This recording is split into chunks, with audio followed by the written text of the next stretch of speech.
within a specified time frame.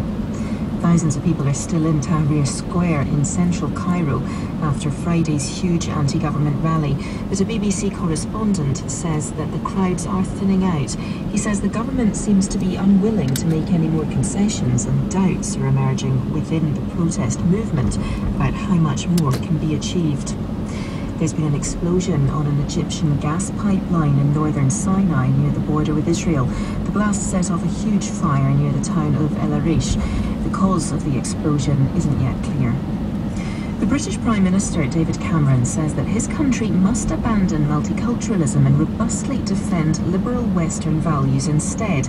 In a speech prepared for a security conference, Mr Cameron warns that tolerating those who reject equality and democracy only encourages radicalisation. Canadian researchers say that fish catches in the Arctic have been dramatically underreported over the past 6 decades, and that the Northern Ocean isn't the pristine environment many might imagine. The scientists say that the amount of fish caught has been almost 75 times higher than thought.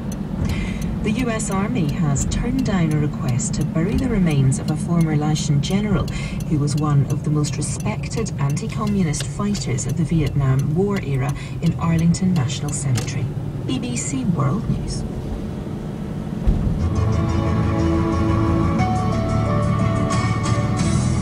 You're listening to the BBC World Service. I'm Julian Warwicker with The World Today. With me throughout the programme, Nisreen Malik, London-based commentator for The Guardian newspaper, and Patrick Basham, director of the Democracy Institute, a politically independent think tank based in Washington, D.C.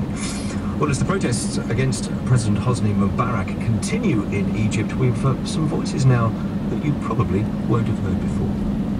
People are outraged. It's called a lot of people, and a lot of the local people who are protecting their homes. A lot of people are now saying that they're going to split into 2 groups.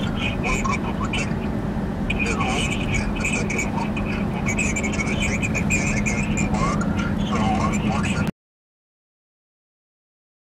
enslaved people's passion even more.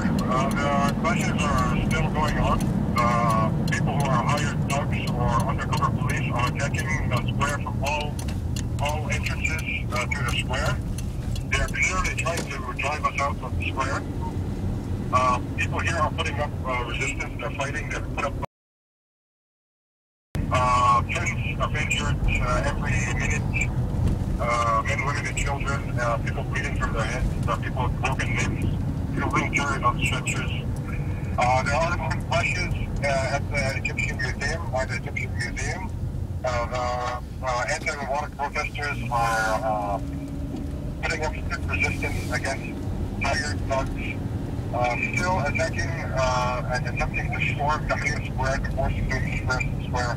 It's great to know that we have support from all over the world. It's very encouraging, and obviously we are very passionate about this revolution, and we're very excited as we really want to bring freedom and democracy and basic human rights to Egypt. Well, those were Egyptians contacted via their mobile phones, whose views were then aired on Twitter. The man who compiled them is John Scott Railton, who's a student at the University of Los Angeles, and he joins us on the line now. John, welcome to the programme. Thank you very much. Good morning. Good morning. What gave you this idea? Because I understand that you hadn't been